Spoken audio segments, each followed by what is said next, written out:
Allah, sehat Ustaz.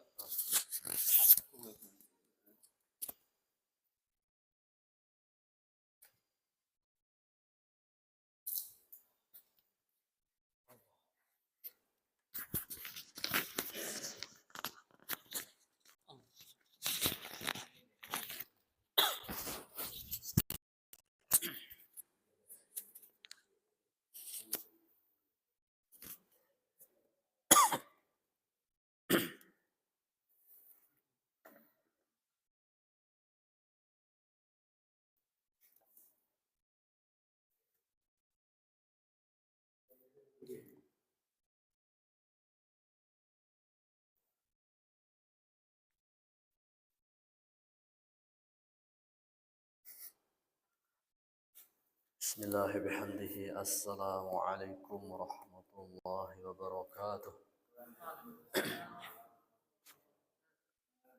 Alhamdulillah nahmaduhu wa nasta'inuhu wa nastaghfiruh wa na'udzu billahi min shururi anfusina wa min sayyiati a'malina.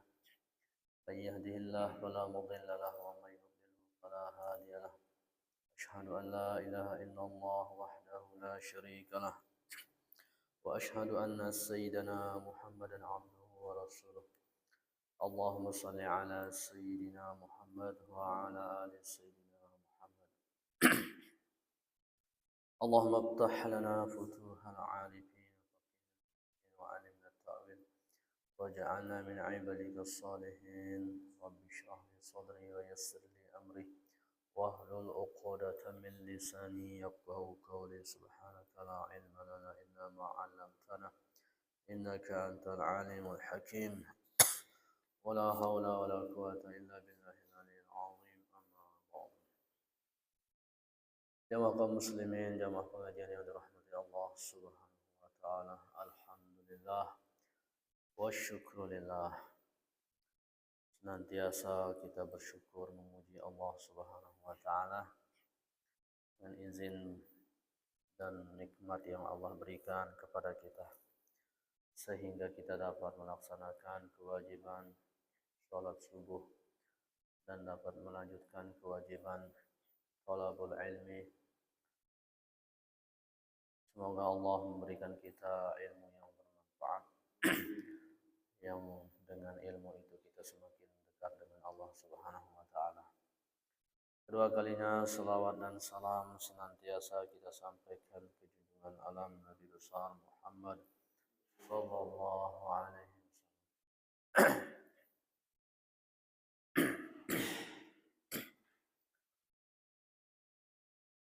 Di dalam Al-Quran Allah Subhanahu wa taala berfirman, Inna iddatash syuhuri 'inda Allahi 12 fi kitabillah yawma khalaqas samawati wal ardi minha arba'atun hurum. Dzalika ad-dinul qayyim fala tadhlimu fihinna anfusakum. Sesungguhnya jumlah atau bilangan bulan di sisi Allah ada 12 bulan. Dalam ketetapan Allah ketika Dia menciptakan langit dan bumi. 4 di antaranya adalah bulan-bulan haram. Bulan yang sangat mulia. Mana dia 4 bulan yang haram disampaikan oleh Rasulullah SAW. 4 bulan yang haram, 3 berturut-turut. Dzulqa'dah, Dzulhijjah, Muharram. Dan 1 terpisah, Rajab. Dzulqa'dah kita sudah lewati dan sekarang kita sudah berada di bulan haram yang kedua, Dzulhijjah, tepatnya sekitar tanggal 2 bulan Dzulhijjah. Maka saat ini kita berada di 10 pertama bulan Dzulhijjah. Allah Subhanahu wa taala berfirman, A'udzubillahi minasyaitonir rajim. Bismillahirrahmanirrahim. Wal fajr wa layalin 'ashr.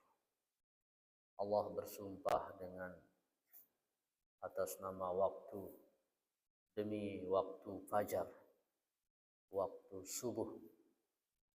Kita sudah maklumi betapa istimewanya waktu subuh, sampai-sampai sholat sunnah qabliyah subuh Rasulullah bersabda lebih baik dari dunia dan isinya. Apalagi sholat subuhnya, apalagi berjamaahnya. Kemudian dan demi malam yang 10. Demi malam yang 10. Jadi ada yang mengatakan langsung saja lewat Quran dan hadis. Kenapa harus lewat ulama? Nah, ini bukti. Malam yang 10, apa maksudnya malam 10? Kita baca Quran kan? Maka kita dengarlah penjelasan ulama. Malam yang 10 itu berbeda-beda pendapat ulama tafsir berdasarkan dalil-dalil yang sahih. Yang pertama maksudnya demi malam dan demi malam yang 10. Ada yang mengatakan malam 10 terakhir bulan suci Ramadan. Karena banyak dalil tentang keutamaan 10 terakhir bulan suci Ramadan. Bagaimana di situ hukum iktikaf berubah menjadi sunnatun muakkadah, sangat disunnahkan. Bagaimana kita membaca riwayat Rasulullah SAW yang membangunkan keluarganya kalau sudah masuk 10 terakhir bulan suci Ramadan. Kemudian biasanya di situ terjadinya Lailatul Qadar. Banyak keistimewaan. Pantaslah ulama menafsirkan maksudnya dan demi malam yang 10 adalah malam 10 terakhir bulan suci Ramadan. Yang kedua, tafsiran ulama, malam yang 10 itu maksudnya adalah 10 pertama bulan Muharram. karena Rasulullah SAW juga bersabda, afdhalus siyam ba'da Ramadan, puasa yang paling afdal setelah Ramadan adalah puasa di bulan Allah Al-Muharram, bulan Muharram. Makanya 10 malam itu maksudnya 10 pertama bulan Muharram. Juga kita tahu di bulan Muharram yang sering disebut dengan Syuro atau hari Asyura. Di situ dirangkum oleh ulama ada 20 peristiwa yang luar biasa terjadi di 10 pertama di tanggal 10 bulan Muharram. Salah satunya di situ diselamatkan Nabi Musa dari kejaran Fir'aun. Maka kita sangat disunahkan untuk menghidupkan 10 pertama bulan Muharram, terkhusus lagi di tanggal 10-nya. Kemudian pendapat yang ketiga, malam yang 10 itu artinya adalah 10 pertama bulan Zulhijjah. Saat ini kita berada di 10 pertama bulan Zulhijjah. Kenapa bulan Zulhijjah? Dari hadis sahih riwayat Imam Bukhari, Rasulullah SAW bersabda, "Ma min ayyamin al-amalu salihu fiha ahabbu ila Allah min hazihil ayyam, yakni ayyam al-ashri." Tidak ditemukan hari-hari yang amalan soleh di dalamnya paling dicintai oleh Allah daripada beramal soleh di 10 pertama bulan Zulhijjah. Jadi di 10 pertama bulan Zulhijjah ini Allah tawarkan cintanya. Maka rugi kita tidak menyambutnya. Yaitu amalan soleh di dalam 10 pertama bulan Zulhijjah ini Allah angkat derajatnya menjadi amalan soleh yang paling dicintai. Tidak ada batasan, dari wajib sampai yang sunnah. Mau sedekah, sholawatan, zikiran, majelis taklim, berbuat baik, apalagi melaksanakan ibadah puasa sunnah. Kenapa begitu istimewanya 10 pertama bulan Zulhijjah ini? Juga tidak lepas hari-hari itu diangkat derajatnya oleh Allah menjadi hari yang spesial, istimewa. Juga di situ ada kejadian luar biasa atau pernah terjadi. Di 10 terakhir bulan suci Ramadan ada Lailatul Qadar. Dan di malam Al-Qadar itu Allah menurunkan Al-Quran dari Lauhil Mahfuz ke langit dunia. Di 10 pertama bulan Muharram ada peristiwa yang luar biasa, banyak sekali terjadi terhadap nabi-nabi Allah. Di 10 pertama bulan ini Zulhijjah ada 3 hari besar terkumpul langsung. Hari Tarwiyah tanggal 8 Zulhijjah, hari Arafah tanggal 9 Zulhijjah, dan hari Nahar, hari kurban, hari raya Idul Adha. Sehingga guru dari Maulana Syekh Zainuddin Abdul Majid, yaitu Maulana Syekh Hasan Muhammad Al-Masyad, dalam kitab beliau mengutip hadis, "Man ahyal layaliyal khamsa wajabat lahul jannah." Siapa yang menghidupkan malam yang 5, wajib baginya surga. Mana malam yang 5? 3 terkumpul di 10 pertama bulan Zulhijjah ini. Pertama, menghidupkan Lailatul Tarwiyah, malam tanggal 8 Zulhijjah. Lailatul Arafah, menghidupkan malam tanggal 9 Zulhijjah, malam Arafah. Yang ketiga, Lailatul Nahri, menghidupkan malam Idul Adha. Yang keempat, Lailatul Fitri, menghidupkan malam Idul Fitri. Yang kelima, Lailatul Nisfi min Sya'ban, menghidupkan malam Nisfu Sya'ban. Bagaimana cara menghidupkan malam ini? Bukan menghidupkan dengan cara yang sia-sia, misalnya main game atau apa yang tidak karuan. Nah, kita sudah dijelaskan oleh sahabat ahli Al-Quran Abdullah ibnu Abbas cara menghidupkan malam-malam yang dianjurkan kita menghidupkannya itu, jaga supaya jangan ketinggalan sholat isya berjamaah. Kalau dapat sholat isya berjamaah, dapat bagian menghidupkannya. Kalau mau mendapatkan bagian lebih banyak, sholat isya berjamaah, sholat subuh berjamaah. Mau mendapatkan bagian yang sangat banyak lagi, jaga sholat maghrib berjamaah, sholat isya berjamaah, sholat subuh berjamaah. Selepas itu tidak ada batasan. Hidupkan dengan baca Quran. Jangan lupa istighfar, kita istighfarkan diri kita zahir batin. Kemudian sholat sunnahnya atau mau sholat sunat tasbihnya di situ hidupkan. Malam-malam itu qiyamul lailnya dan sebagainya. Tidak ada batasan amalan sunnah. Kemudian terkhusus di malam Arafah. Jadi tadi kan kita sampaikan bahwasanya ulama berbeda pendapat tentang 10 malam itu. Ada yang mengatakan walayalin asyr, itu 10 terakhir bulan Ramadan, yang kedua 10 pertama bulan Muharram, yang ketiga 10 pertama bulan Zulhijjah berdasarkan dalil-dalil yang sahih.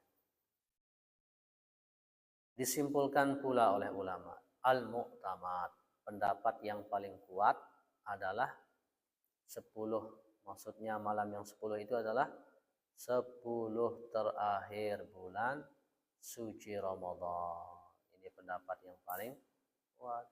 Tapi dua pendapat itu bukan berarti pendapat abal-abal sepele, itu berdasarkan hadis-hadis sahih yang berpendapat ulama-ulama ahlinya. Yang muktamad, pendapat yang kuat, maksudnya 10 malam yang 10 itu adalah 10 terakhir bulan suci Ramadan. Itu lebih afdal dari 10 pertama bulan Zul, kecuali hari Arafah kata ulama. Nah, jadi 10 terakhir bulan Ramadan itu tidak bisa mengalahkan keafdalan, keistimewaan hari Arafah. Kemudian lebih detail lagi dirincikan, disimpulkan, rajanya malam dalam 1 tahun adalah malam Al-Qadar, Lailatul Qadar, sebaik-baik malam, rajanya malam dalam setahun.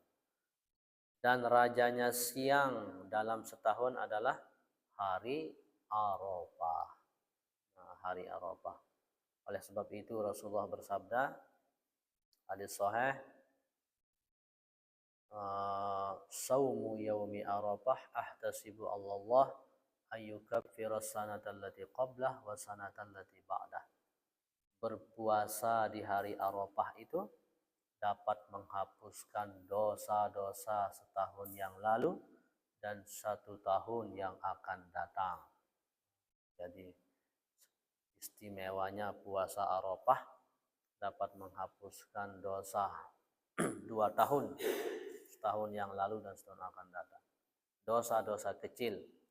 Adapun dosa-dosa besar wajib dibarengi dengan taubat nasuha. Tapi dosa kecil kita ini sungguh tidak kita tahu. Dari menit berganti menit, jam berganti jam, hari, malam, siang, numpuk dan kecil dosa itu, tapi sering dilakukan berulang-ulang, tidak jadi dia kecil, besar jadinya.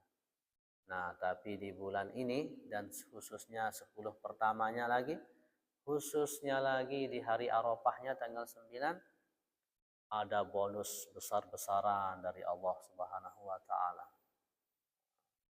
Siapa yang puasa Arafah diampuni dosanya 2 tahun, setahun yang lalu dan setahun yang akan datang. Oleh sebab itulah puasa sunnah Arafah ini sangat disunahkan. Kata ulama fikih, di sini disarankan bagi para suami jangan menghalangi istrinya puasa sunnah Arafah. Saking pentingnya puasa sunnah Arafah. Kalau puasa Senin Kemis yang lain, puasa sunnah yang lain, tidak apa-apa. Suami misalnya, oh kita libur ini, jangan puasa sunnah. Mau kita bersenda gurau misalnya, main petak umpet, iya, tidak boleh.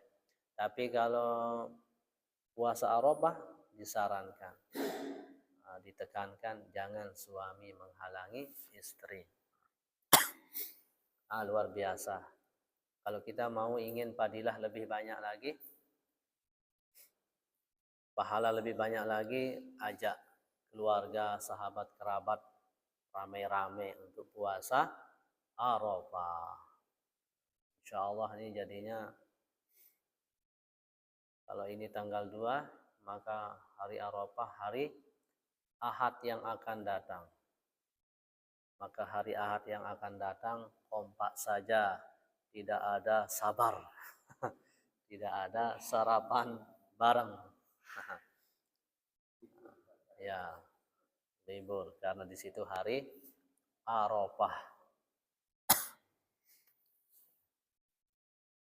Bagaimana kalau selain hari Arafah itu kita puasa? Masya Allah, tambah istimewa, terkhusus bagi yang tidak ada kerjaan berat yang bisa menghalangi kewajibannya. Jangan sampai kewajiban kalah dengan sunnah. Kalau pekerjaan tidak berat, kewajiban tidak kendor dengan puasa, maka sangat istimewa kalau 9 hari ini bisa puasa. Tidak bisa yang lebih lah. Paling kurang jangan ketinggalan puasa Arafahnya.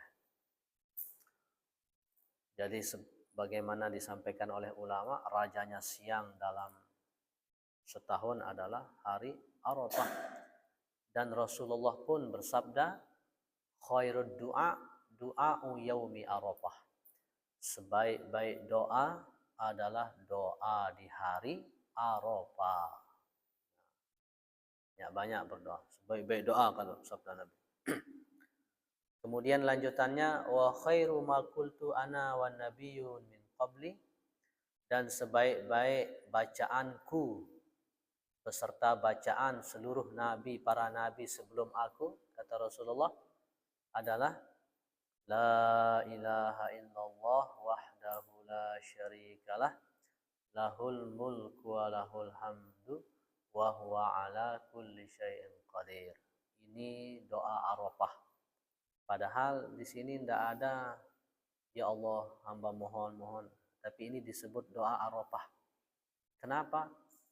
Kalau kita perbanyak amalan ini, insya Allah faedahnya Allah akan mengabulkan hajat kita.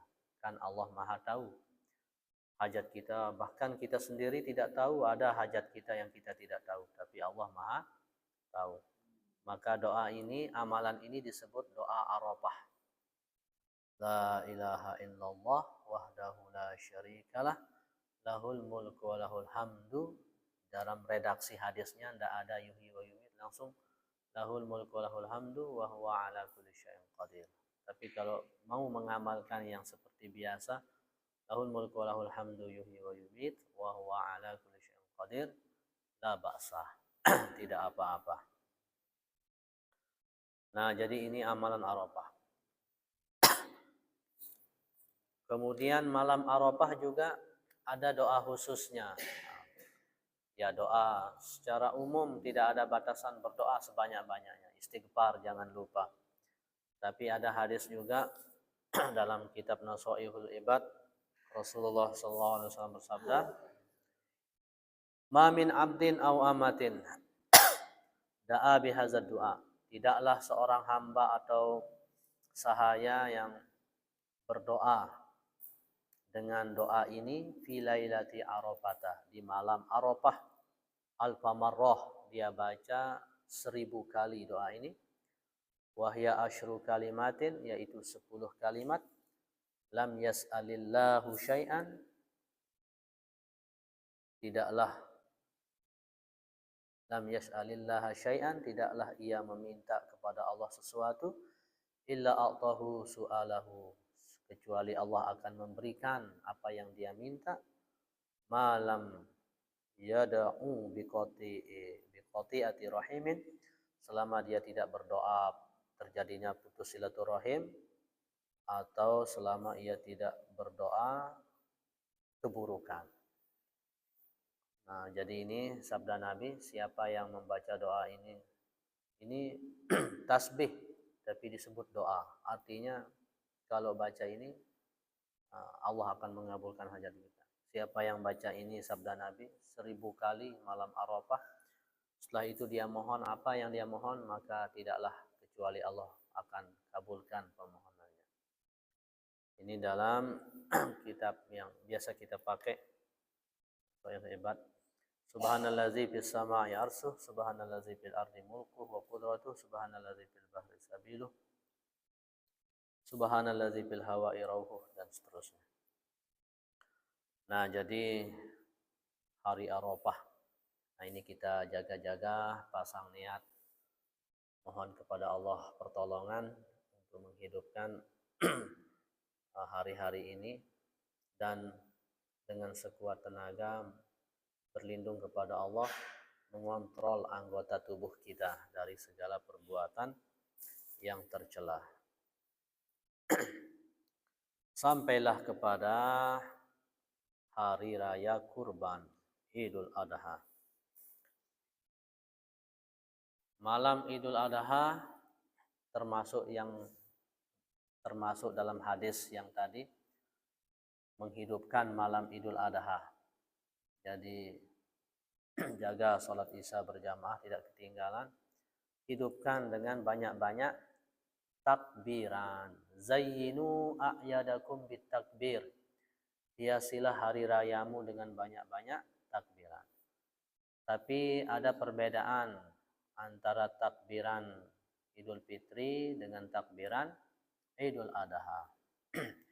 Kalau takbiran Idul Fitri cuma satu, yaitu kalau sudah masuk maghrib malam 1 Syawal atau akhir dari bulan suci Ramadan, disunahkan kita takbiran, tidak terbatas full sampai sholat Idul Fitri. Itu saja. Selesai sunahnya. Tapi kalau Idul Adha ini dibagi dua. Pertama, ada yang selesai sholat, ada yang full, dibagi 3 jadinya. Yang pertama adalah disunahkan kita takbiran dari tanggal 1. Nah, kemarin tanggal 1 sunnah takbiran dari masuk tanggal 1 Zulhijjah, tapi dengan satu syarat. Boleh takbiran, artinya disunahkan takbiran dari tanggal 1 itu apabila melihat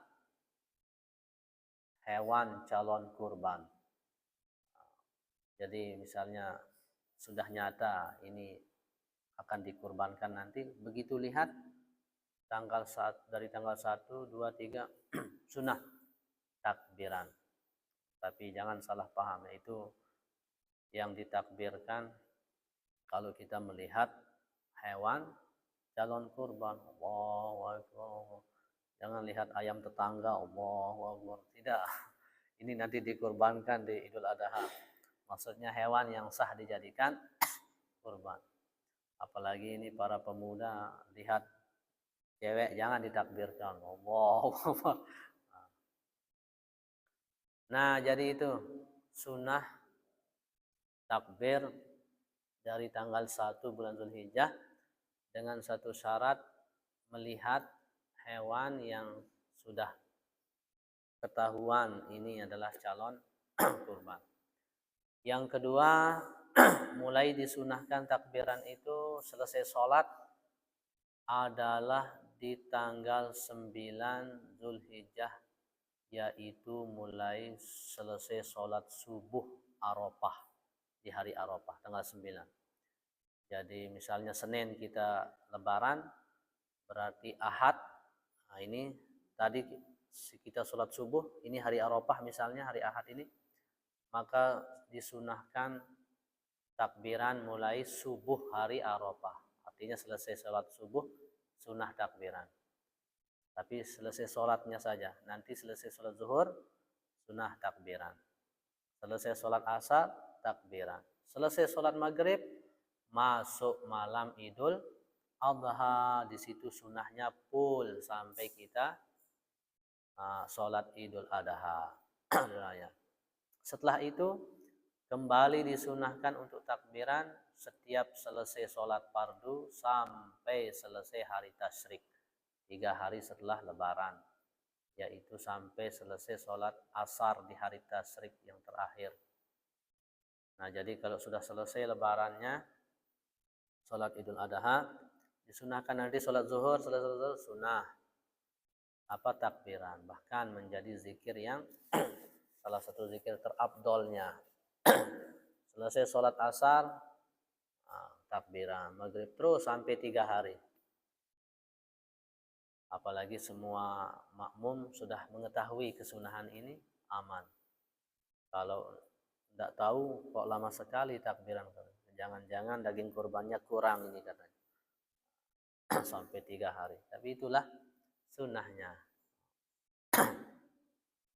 Sunnah takbiran.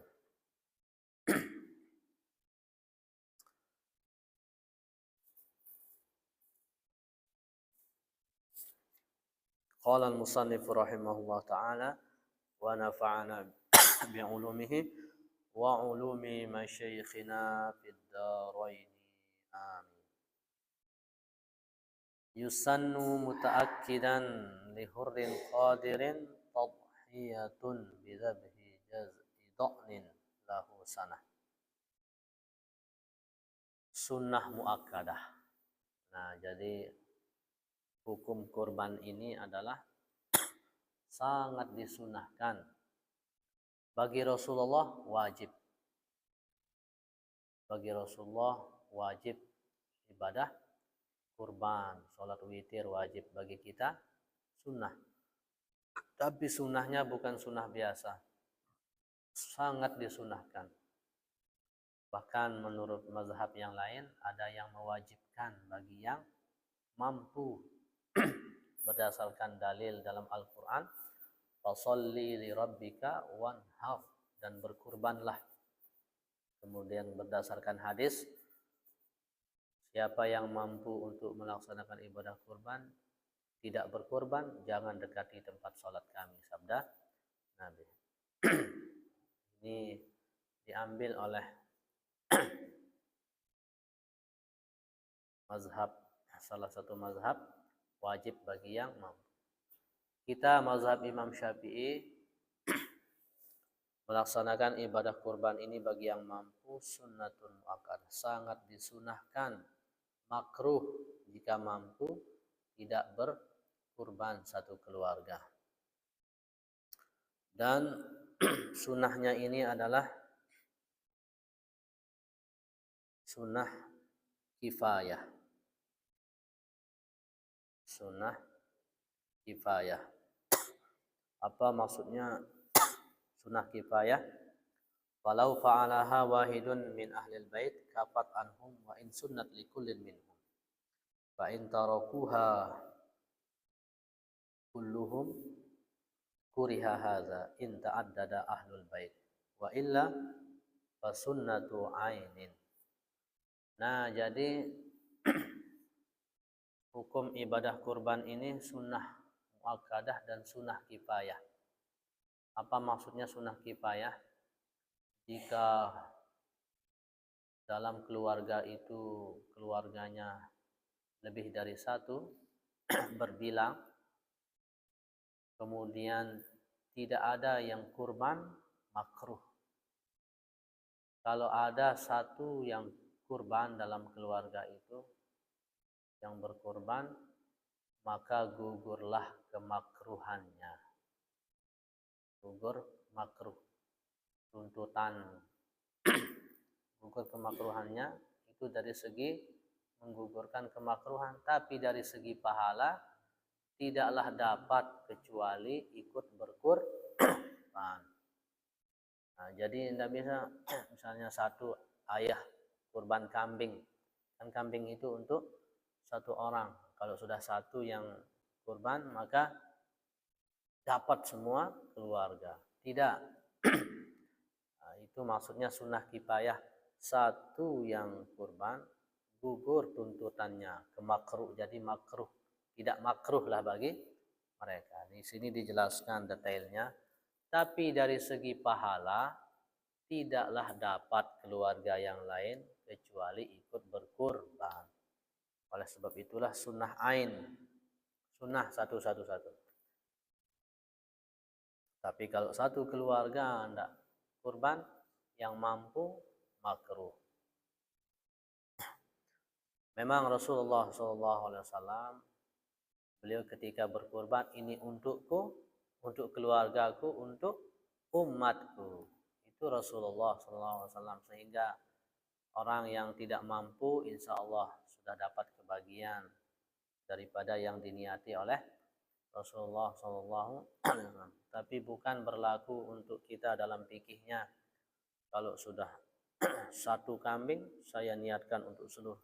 Tidak. Satu kambing untuk satu orang. Kemudian satu sapi maksimal untuk 7 orang. Dan kurban ini beda dengan sedekah biasa. Karena beda dengan sedekah biasa, ia pun memiliki syarat supaya sah menjadi hewan kurban. Kalau sedekah biasa sangat bebas. Bebas. Tapi kalau ini punya syarat. Dan kurban ini afdalu minas sedekah, lebih afdal daripada sedekah biasa. Maka ia pun memiliki syarat dari segi hewannya, dari segi umurnya. Kalau sedekah biasa tidak peduli mau umur berapa kambing sapinya. Tapi kalau kurban ada syaratnya. Umurnya itu kambing 1 tahun masuk 2. Boleh dia kurang 1 tahun. Asalkan sudah berumur 6 bulan lebih. Dia sudah ompong, jatuh giginya. Maka itu sudah balik, tanda baliknya. Sah dijadikan kurban. Kalau sudah umur 6 bulan lebih dan sudah tanggal giginya. Atau dengan umur 1 tahun masuk 2. Kalau sapi umur 2 tahun masuk 3. Ini dari segi umur. Dari segi dagingnya, fisiknya, Rasulullah bersabda, arba'un la tujzi'u fil adhahi. Ada 4 kriteria hewan tidak boleh dijadikan kurban. Kalau untuk sedekah biasa tidak ada halangan. Yang pertama adalah yang buta matanya sebelah, nyata butanya, tidak boleh dijadikan hewan kurban. Yang kedua, yang pincang kakinya sebelah, apalagi lebih, tidak boleh dijadikan kurban. Yang ketiga, yang sakit, nyata sakitnya. Kemudian yang keempat, yang hilang anggota tubuhnya atau yang kurus kerempeng, yang kekurusan, atau yang hilang anggota tubuhnya seperti tanduknya, ekornya, atau dagingnya. Tapi kalau retak tidak apa-apa. Nah, oleh sebab itu hati-hati yang melaksanakan ibadah kurban memilih hewan kurban, membeli hewan kurban, dipilih-pilih. Kemudian apakah boleh berkurban dengan hewan yang betina?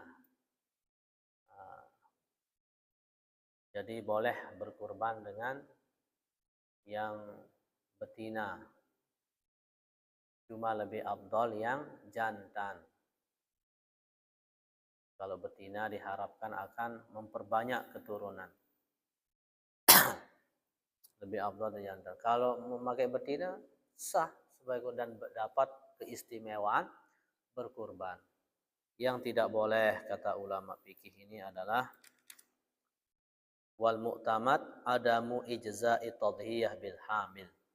Tidak boleh berkurban dengan hewan yang sedang hamil.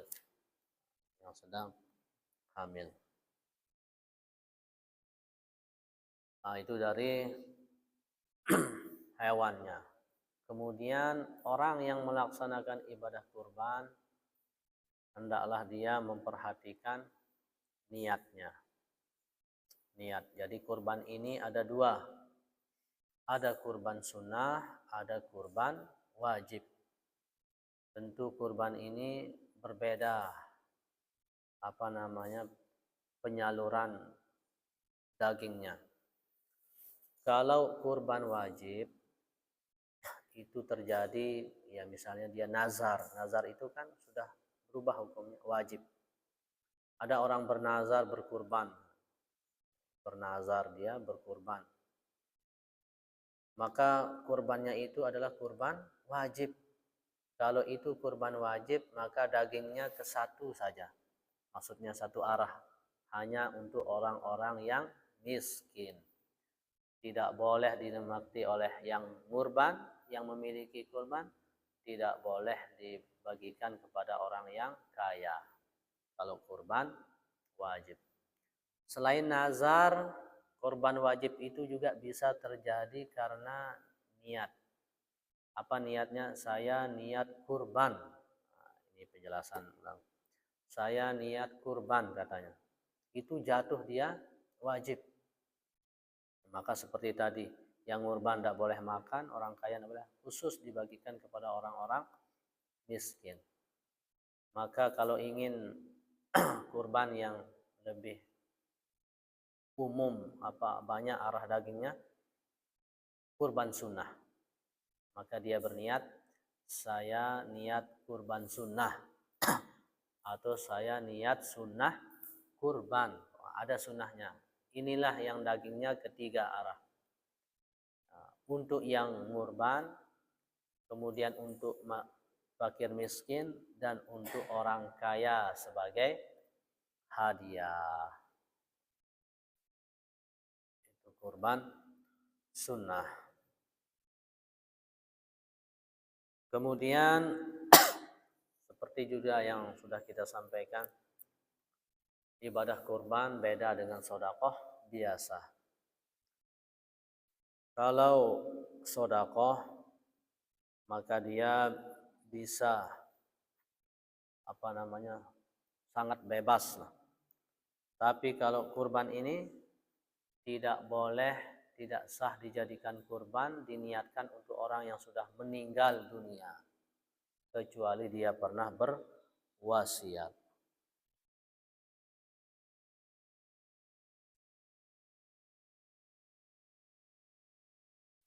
Wala yudhi ahadun an ghairihi bila iznihi fil hayyi. Nah, jadi bahkan orang hidup pun mau mengorbankan orang hidup tidak boleh, kecuali terlebih dahulu minta izinnya. Ya, siapa sih yang tidak senang dikurbankan kan? Tapi itu syarat saja. Itu bedanya dengan sedekah biasa. Jadi misalnya anak mau kurbankan, orang tua, bapak saya kurbankan ya. Oh iya, dengan senang hati kan. Ada izin dulu.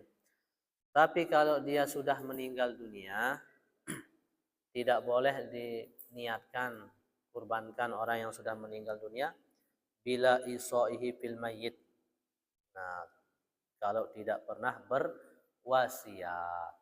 Tapi kalau udah berwasiat, nak, nanti kalau kamu punya harta mau kurbankan saya sudah wasiatkan, silahkan. Begitu. Atau dia berwasiat nanti kalau ada masih sisa daripada hutang saya dilunasi, kurbankan saya pakai itu ya, berwasiat. Nah, itu bedanya dengan Sedekah biasa. Nah, mungkin ada tambahan usulan, dipersilahkan.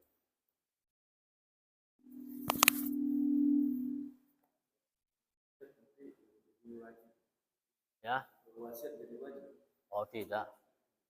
Ya, itu syarat saja apa? Untuk mengorbankan orang yang sudah meninggal dunia. Jadi kalau tidak pernah berwasiat, kurbankan aja diri sendiri artinya. Untuk diri sendiri yang masih hidup.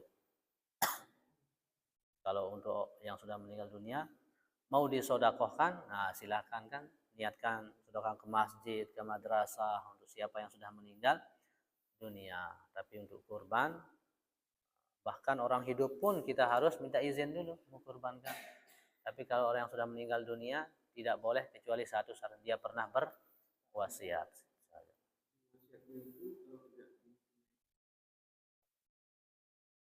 Nah, jadi kan ada ketentuannya. Dia berwasiat kalau terpenuhi, artinya misalnya kalau ada sisa saya, misalnya kan pembayaran hutang dari uang yang saya kasih ini nanti kan ya apa kurbankan, atau nanti kalau kamu mau kurbankan saya, kamu kaya, saya sudah izinkan gitu kan. Berarti kalau anak misalnya nauzubillah tidak mau, ya tidak terpenuhi. Kalau mau dan kaya katanya kan.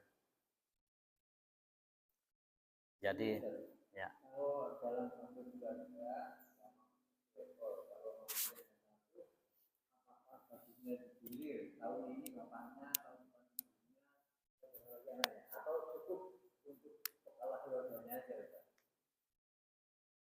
Ya betul, seperti hadis bahwasannya hewan kurban itu akan datang di hari kiamat, bikuruniha wa akan menjadi kendaraan lengkap, datang dengan tanduk, kuku, bulunya, akan menjadi kendaraan kita.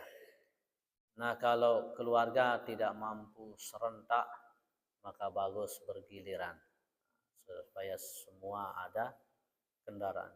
Sekarang kepala keluarga yang jadi pimpinan kan ayah, tahun depan istri, dan seterusnya.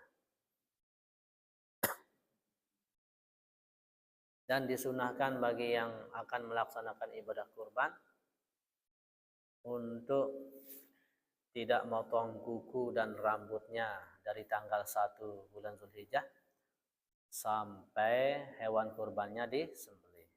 Ini pun dari hadis yang diambil oleh ulama, karena faedahnya adalah ini anggota tubuh kita ini saksi, kita berdosa, dia saksinya. Kita ibadah, saksi juga.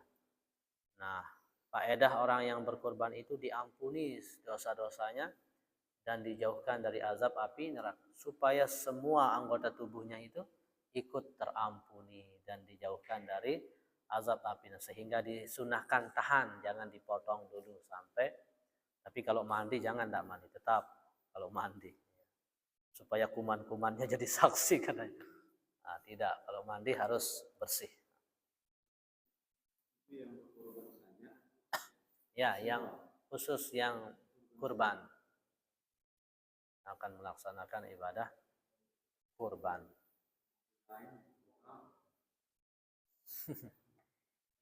Ya. Kalau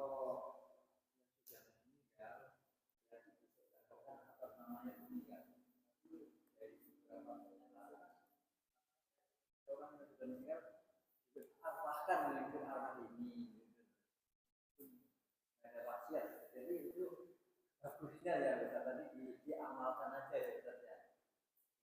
Korbankan gitu. Iya, kalau yang sudah meninggal mau disedekahkan tidak perlu minta izin. Untuk ibu bapak kita kan yang sudah meninggal dunia, niatkan sedekahkan setiap saat, silakan, sangat baik. Dan itu salah satu cara pengabdian anak ketika orang tuanya sudah tidak ada. Dia anak ini mampu, punya harta, di samping terus doakan, juga langsung dengan masukkan ke masjid, ke yatim, ke madrasah. Di samping untuk dirinya juga untuk orang tuanya. Bagus, tidak perlu ada wasiat kalau sedekah biasa.